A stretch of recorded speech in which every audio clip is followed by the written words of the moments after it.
코로나가 이제 지금은 가장 사실 큰 관심사죠. 이제 선교사님들이 또 선교지로 돌아가셔야 되는 분들도 이제 많이 계시고, 그냥 거기 머물고 계시는 분들도 많이 계시고. 그런데 일단은 뭐 코로나가 이렇게 생겼다. 태양에 이렇게 환처럼 생겼다고 합니다. 왕관처럼도 생겼다고 하고요. 중증급성 호흡기 신드롬 두 번째 코로나 바이러스. 지난번 사스가 첫 번째였고 이번이 두 번째라 해서 사스코브2가 바이러스 명칭이고 WHO에서 붙인 이름이 코비드 코로나 바이러스 디지즈 2019고 우리나라에서는 코로나 바이러스 감염증 19라고 이제 질병에 대한 이 바이러스 사스코브2 바이러스에 의해서 생긴 병에 대한 명칭을 우리가 지금 코로나19라고 부르고 있습니다. 특징은 이제 비말, 침방울에 의해서 전파되는 게 주된 전파 경로이지만 일부는 이제 공기 전파가 있습니다. 그래서 예를 들면 노래방이죠. 노래방에서 막 열심히 침을 팍 튀기고 나서 갔고 나서 그 다음에 그 방에 들어와서 그 침방울을 직접 맞진 않았지만 거기 떠다니는 공기에 의해 가지고 다시 이제 감염되는 경우도 있고요. 그래서 대체적으로는 침방울에 의한 전파지만 공기 전파도 있다는 거. 잠복기는 1일에서 14일로 잡고 있지만 보통 5일에서 7일 이내로 이제 걸린다고 합니다. 그래서 증상은 뭐 많죠.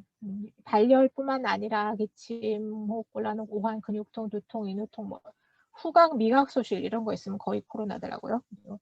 설사도 있고 굉장히 증상이 많은데 요걸 보시면은 이제 우리나라에서 예전에 발표한 자료인데 발열이 없는 사람도 많습니다. 그게 좀 그걸 좀 알고 계셨으면 좋겠고요. 열이 안 나도 코로나인 경우가 많고 기침, 객담 이건 이제 빨간색을 입원한 사람들의 그런 증상을 얘기하는 건데 호흡기 질환이나 발열 또는 설사, 목 아픈 거 이런 거 다 이제 해당이 되고요. 처음에 이제 중국에서 발표한 자료가 한 80%는 경증이다. 경증이라는 거는 이제 산소가 필요하지 않다는 거예요. 그 다음에 14%는 뭐 산소가 필요하거나 인공호흡기가 필요하고 5%는 치명적이다. 뭐 이렇게 발표를 했는데 한국에서 이제까지 좀 발표된 자료를 보면은 한국은 좀 더 경증이 많다고 합니다. 91% 정도인데 이 수치는 지금 시기에 따라 자꾸 바뀌기 때문에 이게 합해서 딱 100이 맞지도 않고요. 이제 일단은 경증이 좀 대다수지만 한 6% 정도 지금까지 산소 호흡 치료가 필요하고 또 산소로 안 돼서 더 이제 인공호흡까지 해야 되는 경우 또 1% 정도 있고요.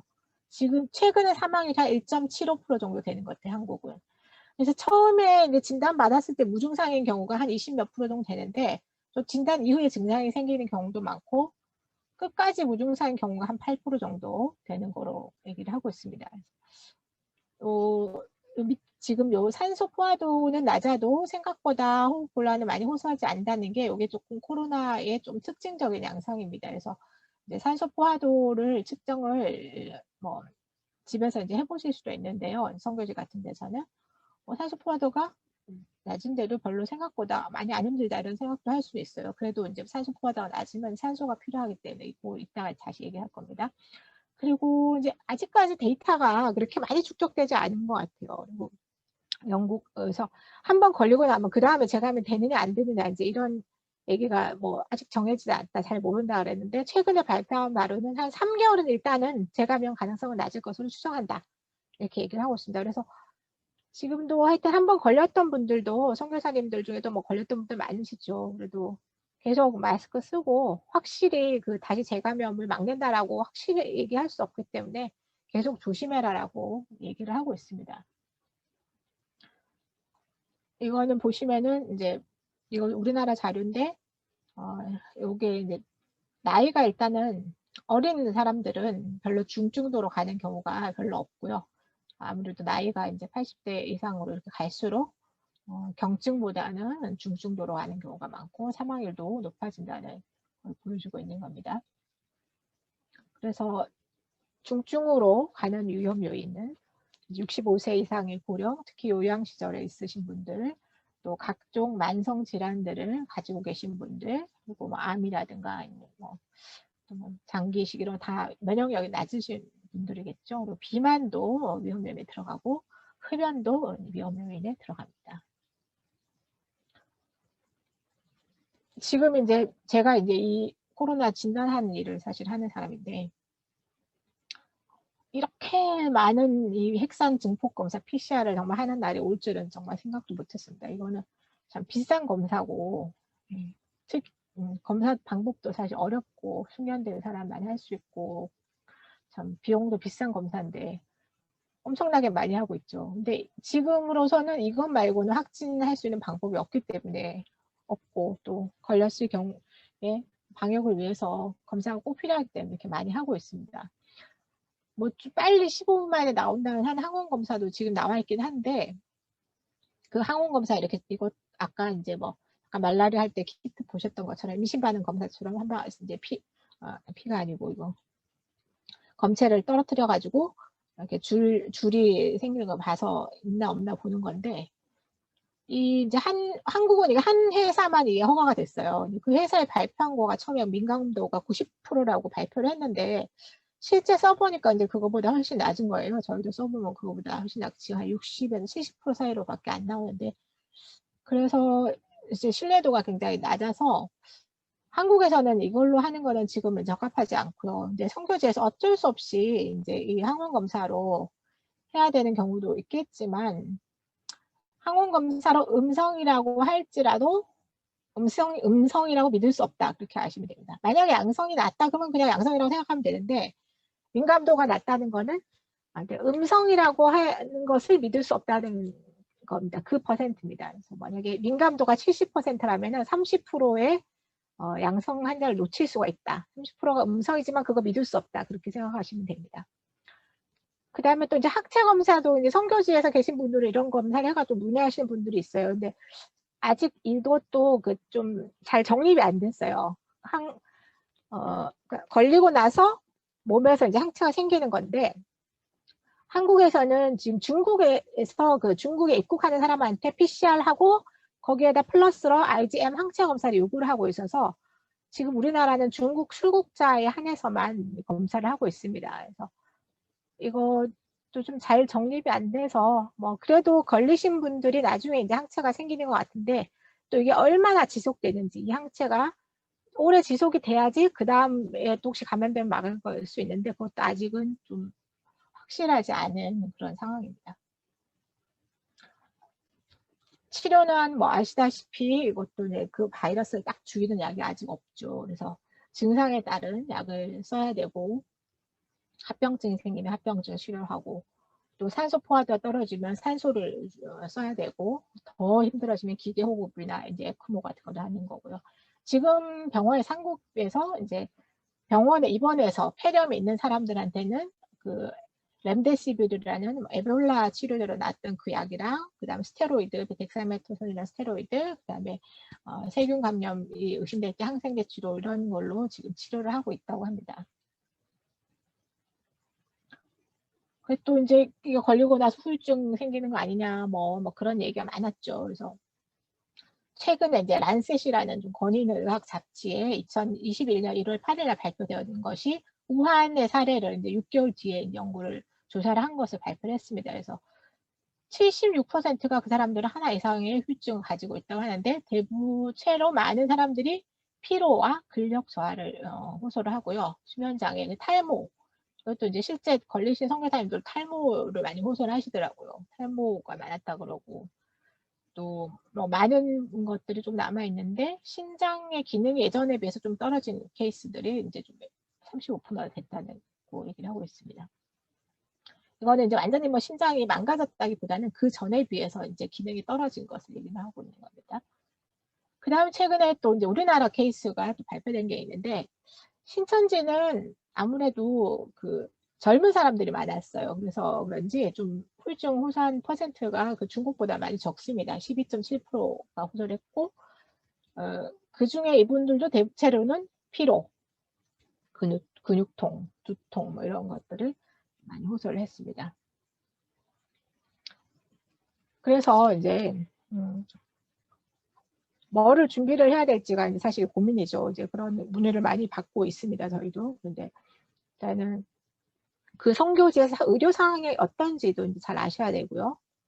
어떤 데는 병원에 가는 것이 오히려 안 가느니만 못한 그런 상황도 될 수 있고, 또 받아주지 않는 데도 많고 하기 때문에 의료 상황이 어떤지, 병원 뭐 이제 가벼울 경우에 집에 있으면 되는데 혹시 이제 심해졌을 경우 병원에 갈 수 있는지 그것도 좀 확인을 해야 되고요. 또 제가 뭐 본인들이 가지고 계신 그런 여행자 보험이 어느 정도까지 커버가 가능한지, 심할 경우 후손까지도 이제 가능할지 그것도 좀 확인하시면 좋겠고, 또 본부하고의 그런 연락 체계가 또 있어야 되겠죠. 뭐 저희 GMP의 경우에는 이제 그 의료 대응팀을 만들어 가지고 이제 그런 코로나에 걸리신 것 같은 분들이 상담할 때 이제 대응을 하고 있습니다. 그리고 체온계라든가 혈압계 이런 한소 포화도 측정기 이런 거 준비를 해 가시는 게 좋고요. 그다음에 산소 발생기가 있으면 좋습니다. 좀 이따 다시 말씀드리겠고요.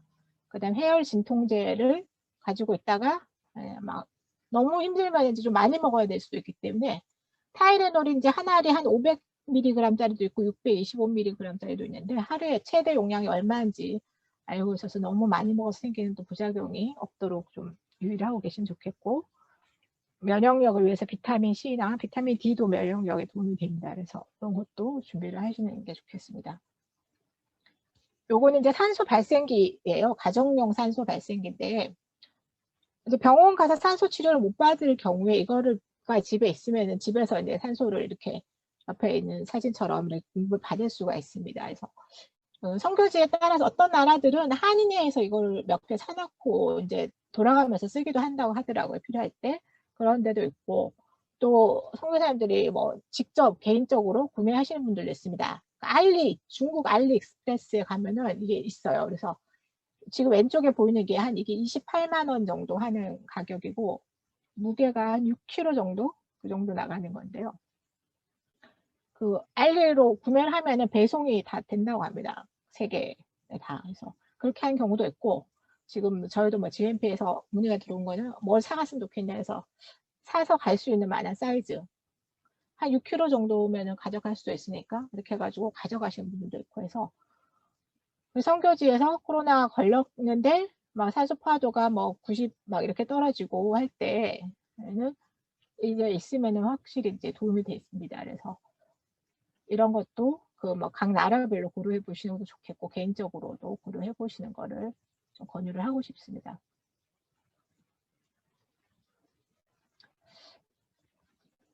이거는 이제 제가 그 전에 다른 데서도 강의할 때 이렇게 그냥 요약해서 한 건데, 잠깐 맨 끝에 있는 거 말씀드리자면, 이제 의료 상담 받을 수 있는 루트에 있다가 이제 김수 선생님이 설명해 주실 거고요. 제가 지금 말씀드린 것들도 이렇게 뭐 한국 질병관리청, 지금 청으로 바뀌었죠. 뭐 미국 CDC, WHO 뭐 이런 거에 자료를 많이 참고했는데요. 진짜 외국에서 이렇게 병에 대해서 검색할 때 아무거나 검색하지 마시고 좀 공신력 있는 홈페이지, 요즘 굉장히 이런 데 정보가 많이 있습니다. 한국 질병관리청에도 굉장히 정보가 많아요. 그리고 이제 약에 대해서도 약학 정보원으로 들어가면 웬만한 거 다 검색이 되고 다 잘 나옵니다. 그래서 그런 거를 참조하셨으면 좋겠다. 이거 말씀드리고 싶고요. 그 다음은 이제 이거는 제가 지난번에 GPTI에서 이제 강의한 거를 그냥 그래도 참고하시라고 올린 겁니다. 건강검진에 대해서인데 이걸 제가 다 지금 말씀드리지는 않을 거고요.